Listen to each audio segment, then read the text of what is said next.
د ماشومانو غوږونه ولې بهیږي د هغې نه پیپ ولې راځي. راځئ چې نن په دې باندې یو مختصر خبره وکړو او د دې علاج هم درته بیا ښیمه چې د دې علاج څه دی. نو ګورئ د غوږ چې کوم دی درې حصې دي. لومړنی حصې ته ویلی شي آوټر ایئر، دویم حصې ته ویلی شي میډل ایئر او دریم حصې ته ویلی شي انر ایئر. صحیح ده. دا بیماری چې کوم دی دا د غوږ د میډل ایئر بیماری ده، د منځني غوږ بیماری ده، د پردې نه چې کوم ورپسې غوږ دی دا د هغې بیماری ده او دې بیمارۍ ته ویلی شي اوټایټس میډیا. او چې کله دې کې بیا انفیکشن وشي نو پرده سوری کې او هغې ته بیا ویلی شي سیفریټیو اوټایټس میډیا. ټیک ده. خو دا بیماری ولې کیږي؟ نو ګوره ماشومانو کې که تاسو وګورئ نو 50% ماشومان چې کوم دی د دوی غوږونه به رابهیږي، د هغې نه به یا نو راځي یا به ورسره لږه ډېره وینه راځي او یا به ریشه غونته کې راځي.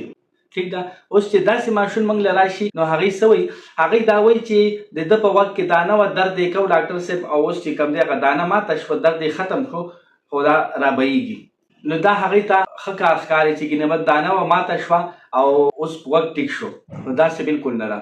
ګوره ماشومانو کې نزله زکام دا ډېر زیات وي ځکه چې دی ځان نشي بچ کولی، دی فریض نشي کولی د لویو په نسبت باندې. نو دی چې کله دی ته نزله زکام کیږي نو په دې کې ډېر ماشومان داسې وي چې د هغې هغه نزله یا زکام وایرس یا جراثیم دي سم دي هغه نزلې سره سره چې کوم دی د منځني غوږ ته لاړ شي، د پردې پسې چې کوم غوږ دی منځنی غوږ دې ته لاړ شي. اوس دا څنګه لاړ شي؟ د دې منځني غوږ او د دې پوزې په منځ کې یو نری غونده ټیوب دی چې هغې ته ویلی شي اسټیشن ټیوب. د هغې کار دا دی چې کوم خبرې کوو، خوراک کوو او توکانې تېرو، هغه ټیوب په ذریعه چې کوم دی هوا ځي زموږ منځني غوږ ته، د پردې بهرنۍ طرف نه چې کومه هوا او دننه چې کومه د دې ټیوب په ذریعه ځي نو دا هوا دا پرده چې کوم دی برابر ساتي نو موږ صحیح اورو. اوس دې طرف ته چې کته دا دې اسټیشن ټیوب کې دا هوا بند شي نو پرده به په دغه طرف باندې لږه کینی نو بیا انسان لږ درون اوري. ټیک شوه. نو دغه ټیوب په ذریعه باندې چې کوم دی دا نزله لاړه شي او هلته کې د پردې شاته جمع شي چې هغې ته ویلی شي سیکریټیو اوټایټس میډیا. صحیح ده. خو دغه نزله چې کوم دی دا سره چې پرتی او دې ته جراثیم لاړ شي نو هغې کې څه وشي؟ انفیکشن وشي.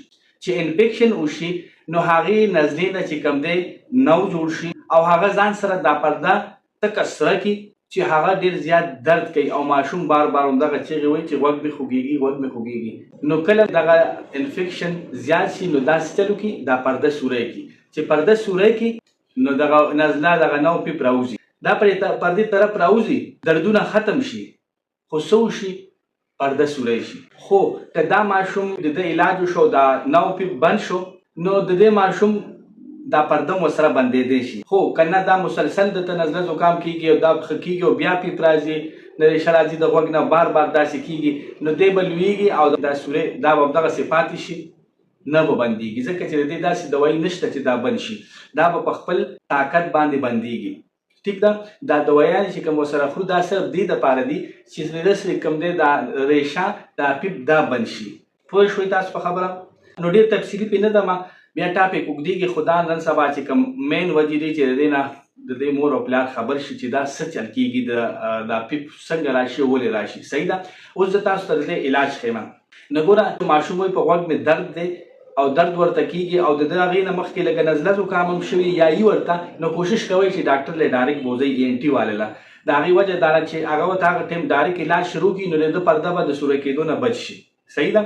اوس که دغسې د ده پرده سوری شوه راوبیده نو ښه خو دا نه چې تاسو ENT ډاکټر له بوځئ، خو که تاسو د علاج کور کې کول غواړئ نو د ده ته به انټي بایوټیک سټارټ کړئ. صحیح شوه. انټي بایوټیک شربت به ورته سټارټ کړئ، ورسره د غوږ ساس کې سټارټ کړئ انټي بایوټیکو، یو د الرجي شربت به ورسره ورکړئ، هغه مختلف قسمه نومونو باندې راځي ریجکس ډیسورا وغیره، او ورسره که درد کوي نو ورسره کالپال یا بروپین وغیره ورکولی شي، که درد نه کوي نو ضرورت نشته دی. دا د دې علاج د دې سره به انشاءالله ټیک شي. خو تاسو به کوشش دا کوئ چې ماشوم د نزلې زکام نه بچ کړئ او د اوبو نه یې ولې هم بچ کړئ. که د پرده سوری شوه نو بیا ولې کوشش کوئ چې د اوبو نه هغه غوږ بچ وي.